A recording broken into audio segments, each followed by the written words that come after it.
আজকের আলোচনার central theme হচ্ছে অ্যাংরি। আরবিতে এটাকে বলে গদবুন, বাংলায় এটাকে বলে রাগ। কি বলে? রাগ বা রাগান্বিত হওয়া। রাগ আসলে আল্লাহ রাব্বুল আলামিন প্রত্যেকটা মানুষকে দিয়েছেন। এটা মানুষের মেন্টালিটির সাথে সম্পর্কিত। রাগ নেই এমন কোনো ব্যক্তি পৃথিবীতে আছে? নেই। রাগ থাকবে। মানুষ হিসেবে নমনীয়তা, জেদ, রাগ, ক্ষোভ ইত্যাদি এগুলো থাকবে, কিন্তু এরই মাঝে ওইটা ক্ষতিকর যে রাগ আমাদের বিভিন্নভাবে ক্ষতি করে। লোভ, অতটুকু লোভ ভালো যতটুকু লোভ জীবনের সাথে যায়, কিন্তু অতটুকু খারাপ যা আমাদের জীবনের সাথে সাংঘর্ষিক। এরপরে আবার জেদ অতটুকু ভালো যতটুকু জেদ করলে আমাদের ইচ্ছা পূরণ হয়। ওই জেদ নয় যে জেদ করলে আমাদের সমাজে, পরিবারে, রাষ্ট্রে আমাদের অশান্তি হয়। তো রাগটা আল্লাহ রাব্বুল আলামিন প্রত্যেকটা ব্যক্তিকে দিয়েছেন, মেন্টালিটির সাথে সেট আপ করে দিয়েছেন। একজন মানুষ যখন কোনো কিছু স্বাভাবিকভাবে নেয় তখন তার নমনীয়তা প্রকাশ পায়। আর যখন ওই একই মানুষ কোনো জিনিসকে হার্ডলি নেয়, যেটাকে মেনে নিতে পারে না, তখন সে তার মেন্টালিটির উচ্চ শিখরে উঠে গিয়ে মানুষের সাথে রাগ প্রয়োগ করে। তো এই রাগ কিন্তু শয়তানের পক্ষ থেকে আসে। কার পক্ষ থেকে? আল্লাহ রাসূল সাল্লাল্লাহু আলাইহি ওয়াসাল্লাম বলেছেন, ইন্নামাল গদাবু মিনাশ শাইতান। নিশ্চয়ই এই রাগ শয়তানের পক্ষ থেকে মানুষের কাছে আসে। রাগ যখন শয়তানের পক্ষ থেকে মানুষের কাছে আসে তখন এর ইফেক্ট স্বরূপ মানুষের কি হয়? অনেকভাবে রাগ আমাদেরকে ক্ষতিগ্রস্ত করে। কিন্তু যারা রাগ করে না, যারা রাগের সময় নিয়ন্ত্রণ করে নিজেদেরকে, আল্লাহ রাব্বুল আলামিন ওই সমস্ত ব্যক্তিদের জন্য অপুরন্ত নিয়ামত রেখেছেন। যেমন আল্লাহ রাব্বুল আলামিন বলেন, ফামা উতিতুম মিন শাইইন ফামাতাউল হায়াতিদ দুনিয়া। এই পৃথিবীতে তোমাদেরকে যা কিছু দেয়া হয়েছে প্রত্যেকটাই পৃথিবীর উপভোগ স্বরূপ, যা তোমরা উপভোগ করো। ওয়ামা ইনদাল্লাহি খায়রুন ওয়া আবকা লিল্লাযিনা আমানু ওয়া আলা রাব্বিহিম ইয়াতাওয়াক্কালুন। এবং ওই সমস্ত ব্যক্তিও সফলতার মানদণ্ডে উত্তীর্ণ যারা আল্লাহ রাব্বুল আলামিনের উপর তাওয়াক্কুল করে, এবং ওই সমস্ত ব্যক্তিদের জন্য রবের কাছে রয়েছে অপার নিয়ামত। তারপর কি বলেছেন? ওয়াল্লাযীনা ইয়াজতানিবুনা কাবাইরাল ইসমা ওয়াল ফাওয়াহিশা ওয়া ইযা মা গাদিবু হুম ইয়াগফিরুন। এবং ওই সমস্ত ব্যক্তিদের জন্য আল্লাহ রাব্বুল আলামিন ক্ষমা রেখেছেন, এক মহান ক্ষমা রেখেছেন। কারা?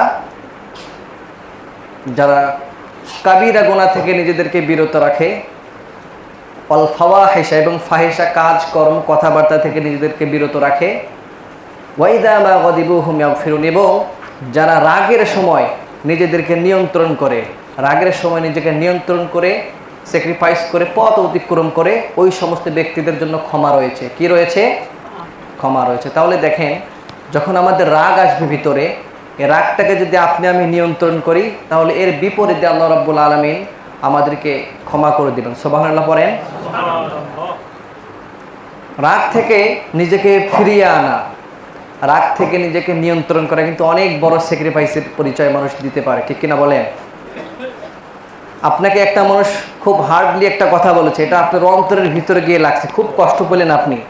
তো ওই সময় খুব ইচ্ছে করতেছে মানুষকে কিছু বলবেন, আর রাগের সময় মানুষকে গালি দিবেন, চড়া কথা বলবেন, বংশ ধরে গালি দিবেন, ভিতরে খুব আত্মতৃপ্তি পাই, ঠিক কিনা বলেন?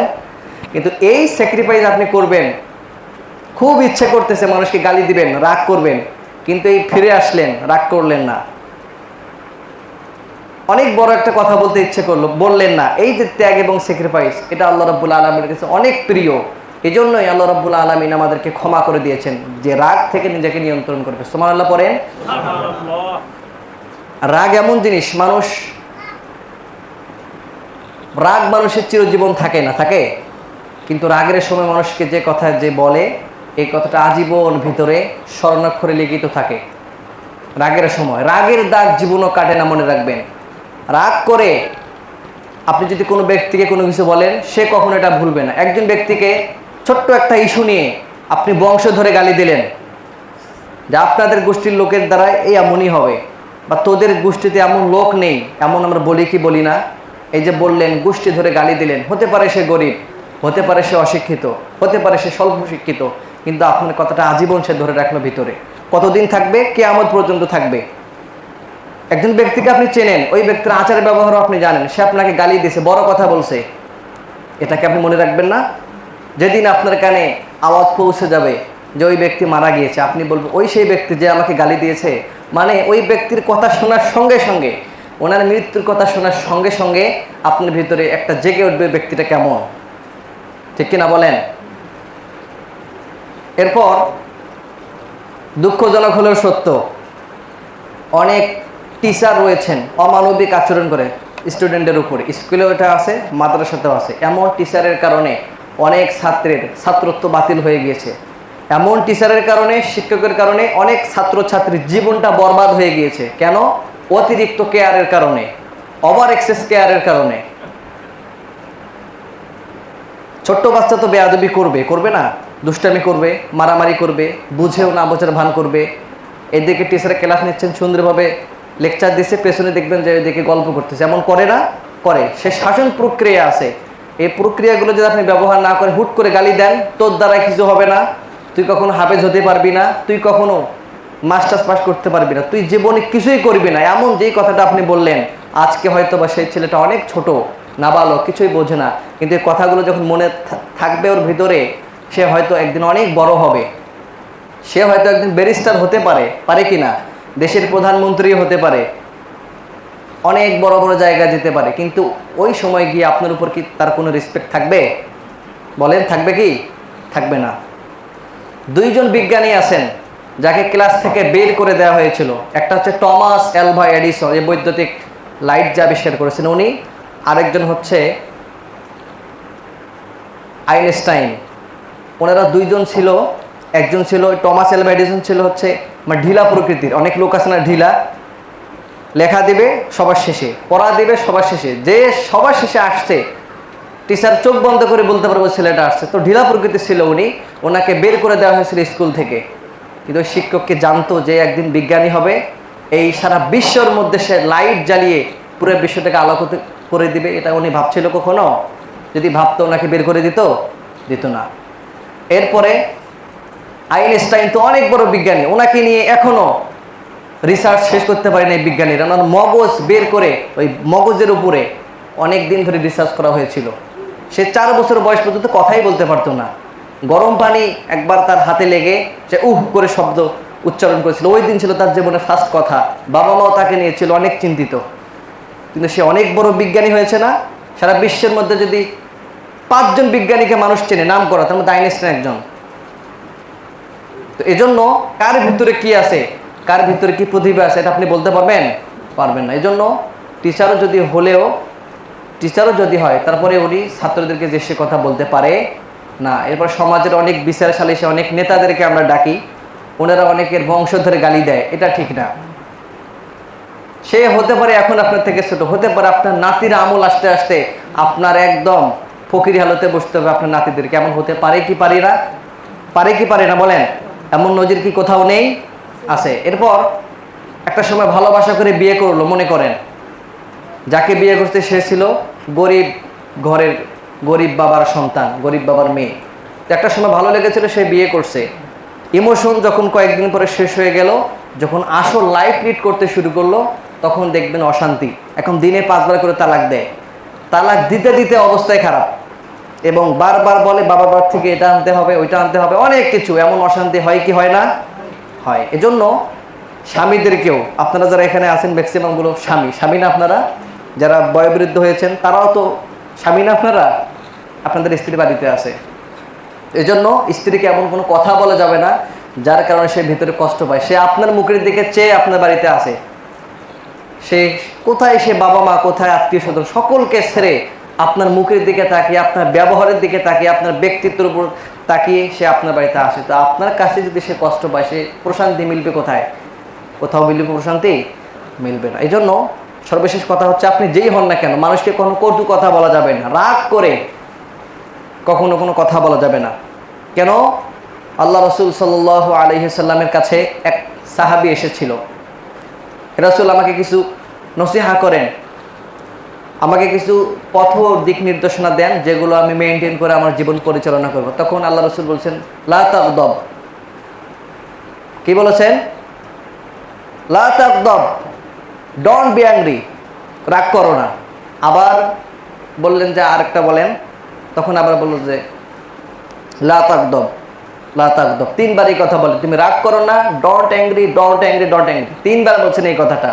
তার মানে কি, তার আল্লাহ রাসূল সাল্লাল্লাহু আলাইহি ওয়াসাল্লামের ওই দিনের ওসিয়তেই ছিল কি, রাগ করা যাবে না, রাগ করো না, রাগ করো না। যদি রাগ না করো, যদি স্যাক্রিফাইসের মূল মানসিকতা রাখো, তাহলে তুমি সব সময় সব জায়গায় ভালোবাসা বিরাজ করতে পারবে। পৃথিবীতে সব থেকে সুখী লোক কে জানেন? কে সুখী লোক বলেন তো? ফর এক্সাম্পল, পৃথিবীতে সব থেকে সুখী লোক হচ্ছে পাগল। কেন বলেন? কারণ পাগল তার জীবনকে বরণ করে নিয়েছে বাস্তবতা দিয়ে। পাগলের কিন্তু কোনো অভিযোগ নেই, আপনি যেখানে ওকে দেখতেছেন না সেখানেই সে শান্তি পায়, হোক সেটা মানুষের জায়গা। সে মানায় নিছে যে সে দেখবেন বালুর উপরে ঘুমাচ্ছে, সে দেখবেন যে ওই বাসি খাবার খেয়ে বেঁচে আছে, যেখানে পাচ্ছে নিয়ে খাচ্ছে, দিন চলছে, দিনের পর দিন দিনানিপাত করছে নির্দ্বিধায়, নিঃস্বার্থভাবে, কোনো কষ্ট নেই, কোনো চাহিদা নেই। দেখবেন পাগল এমনি এমনি হাসে, হাসে না? যদিও বা পাগলকে আমরা হিসাব করি না, ফর এক্সাম্পল মানে উদাহরণস্বরূপ বলতেছি আর কি। মূল কথাটা হচ্ছে সে মানায় নিছে পরিবেশটাকে, জীবনকে মানায় নিছে। সে মানায় নেন, মানায় নেওয়ার মধ্যে অনেক শান্তি। যদি স্যাক্রিফাইস না করেন, ভিতরে অনেক কষ্ট পেলে বসে বড় করেন, আজীবন আপনি শান্তি পাবেন না। মানায় নেন, সব জায়গায় শান্তি। এজন্য কখনো কোনোভাবে মানুষকে গালি দেওয়া যাবে না। আল্লাহ রাসূল সাল্লাল্লাহু আলাইহি ওয়াসাল্লাম বলেছেন লাইসা শাদীদু বিসুরআতি ইন্নামা শাদীদুল্লাযী ইয়ামলিকু নাফসাহু ইনদাল গদাবি। ওই ব্যক্তি তো বীর নয় যে কুস্তি খেলায় মানুষকে হারিয়ে দেয়, ওই ব্যক্তি হচ্ছে আসল বীর যে রাগের সময় নিজেকে নিয়ন্ত্রণ করতে পারে। ওই প্রথমেই বললাম, রাগ আসতে ভিতরে অনেক, একটা কথা বলে ফেলবেন, বলতে গিয়েও যে আটকে যাওয়ার যে ব্যাপারটা, এটাই স্যাক্রিফাইস। এই যে বলতে যাবেন মানে মুখে আসছে, বলেই ফেলবেন, কিন্তু যে আটকে গেলেন, এটা অনেক বড় স্যাক্রিফাইস। এই প্র্যাকটিসটা আমাদের করতে হবে। জীবনে সুখে থাকার কিছু ফিলোসফি আমাদেরকে শিখতে হবে, সুখে থাকার। এগুলো মেনটেন করে চলবেন, অল্প খেয়ে অল্প দিয়েও আপনি সুখে থাকতে পারবেন। এরপর আল্লাহ রাসূল সাল্লাল্লাহু আলাইহি ওয়াসাল্লাম বলেছেন ইন্না শাইতানা ইয়াজরি মিন ইবনি আদম মাজরাদ দাম। নিশ্চয়ই শয়তান এই বনি আদমের বা আমাদের মানব জাতির প্রত্যেকটা রগের শিরা উপশিরায় এসে ঢুকে যায়। কোথায় যায়? শিরা উপশিরায় গিয়ে কি করে? যেটা করলে আপনার লাভ হবে, যেটা করলে আপনি ভালো কিছু পাবেন, যেটা করলে দুনিয়ায় কল্যাণ আখিরাতেও কল্যাণ, এটা আপনাকে করতে দিবে না। সেটা এখন কুমন্ত্রণার মাধ্যমে হোক, কুবুদ্ধির মাধ্যমে হোক, বা ভিতরে অন্য কিছু লোভ দিয়ে হোক, যেটা দিয়েই হোক, সে আপনাকে করতে দেবে না। এটা শয়তানের বড় চ্যালেঞ্জ। শয়তান তো আল্লাহ রাব্বুল আলামিনকে বলছে আল্লাহ মিন বাইনি আইদিহিম ওয়া মিন খালফিহিম ওয়া আন আইমানিহিম ওয়া আন শামাইলিহিম ওয়া লা তাজিদু আকসারাহুম শাকিরিন। আমি আপনার এই বান্দাদের ডান দিক থেকে আসবো, বাম দিক থেকে আসবো, ডান দিক থেকে আসবো, বাম দিক থেকে আসবো, সামন দিক থেকে আসবো, পেছন দিক থেকে আসবো, উপর থেকে আসবো, নিচ থেকে আসবো। সর্বশেষ কি বলছে? শিরা উপশিরা এসে ঢুকে যাবে। ওয়া লা তাজিদু আকসারাহুম শাকিরিন, এবং তাদের অধিকাংশকে আপনি শুকরগুজার বান্দা পাবেন না। অধিকাংশকে আপনি পাবেন না যে তারা আপনার ইবাদত করে, অধিকাংশকে আপনি পাবেন না যে তারা আপনার আনুগত্য করে। তো শয়তান তো এই চ্যালেঞ্জ নিয়ে পৃথিবীতে আসছে। কিন্তু আমাদের চোখের সামনে আমরা যেটা দেখি, অল্প স্বার্থের মাধ্যমে অল্প স্বার্থ হাসিল করার জন্য দেখবেন যে আমরা বৃহৎ স্বার্থগুলোকে আমাদের চোখে পড়ে না। সামনে একটা জিনিস, অল্প কিছু টাকা লাভ, অল্প কিছুদিন সুখে থাকতে পারবেন, অল্প কিছু ভালো কিছু দেখা এসে, কিন্তু পেছনে গিয়ে দেখবেন কিছুই নাই। কিন্তু যদি আপনি সিরাতে মুস্তাকিমের পথে চলেন, রবের পথে চলেন, হকের পথে চলেন, তাহলে দেখবেন সর্বশেষ সফলতা এবং স্থায়ী সফলতা আপনারই হবে ইনশাআল্লাহ। এজন্য আজকের সবথেকে বড় নসিহা হচ্ছে কি না করা? রাগ না করা। এই রাগের কারণেই কিন্তু প্রত্যেকটা পরিবারে অশান্তি, ঠিক কিনা বলেন?